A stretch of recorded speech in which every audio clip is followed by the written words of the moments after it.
இந்த லாரி வருது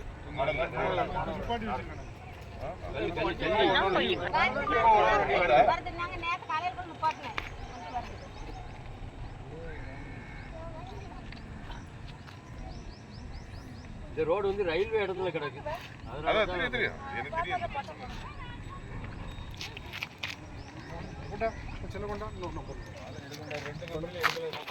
Kadayam Keelakadayam railway station இருக்குல்ல, கீழக்கடையம் அங்க ஒரு மோசமான ஒரு ஸ்ட்ரெச் இருக்குன்னு சொல்லிட்டு நான் கலெக்டர்கிட்ட கொடுத்தேன். அது வந்து நம்ம பிடிஓ ஆஃபீஸில் இப்போ கேட்டதுக்கு ஜோனல் சொன்னார், எஸ்டிமேட் எடுத்து இப்போ அனுப்பிச்சிட்டாங்க 58 lakhs இப்போ உங்ககிட்ட அனுப்பிச்சிருக்காங்க அப்படின்னாரு. இந்த ஒரு நிமிஷம் இருங்க, நீங்கள் சொல்லுங்க. சொல்லிட்டு மேடம் வணக்கம், நான் சோழன் திருச்சி பேசுகிறேன் மேடம்.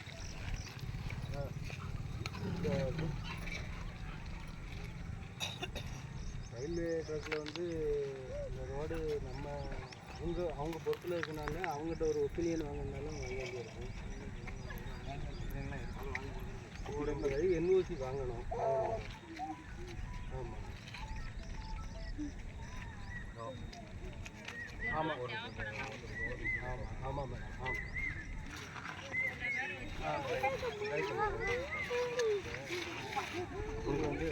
ஹலோ,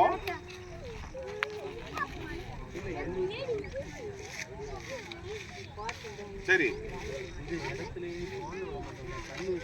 அதான் மேடம், இப்போ நம்ம இதுலயே நீங்க எழுதி கொடுத்தீங்கன்னா நான் வந்து இப்போ நம்ம இந்த மாதிரி கேட்டிருக்காங்க, பப்ளிக் ரிக்வெஸ்ட் கொடுத்துருக்கனால நீங்க ஒரு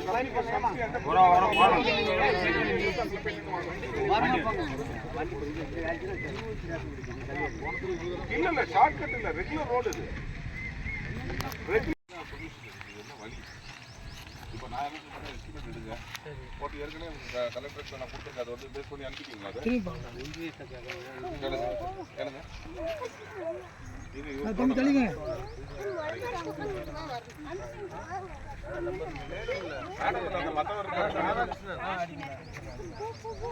நீங்க என்ஜினியர் கிடைக்க எஸ்டிமேட் எடுத்தாங்களா கேளுங்க. நீங்க சொல்லுங்க.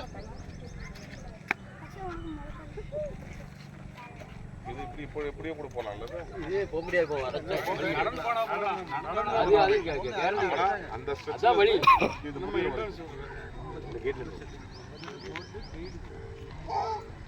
கேளையாப்பிள்ளையோட வழி இந்த வழியோட தான் போகணும். ஒரு பள்ளியோட பிள்ளைகள் வண்டி எல்லாமே இந்த ரோடு தான் போகணும்.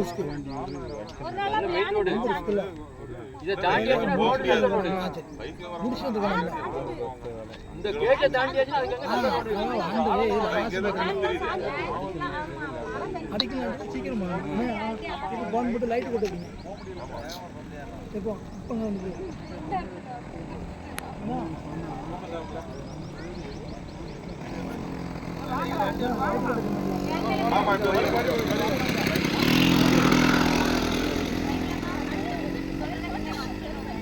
என்னம்மா என்னம்மா சொல்லுங்க.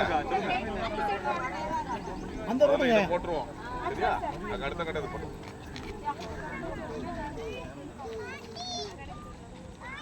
ஒரே ஜோனல்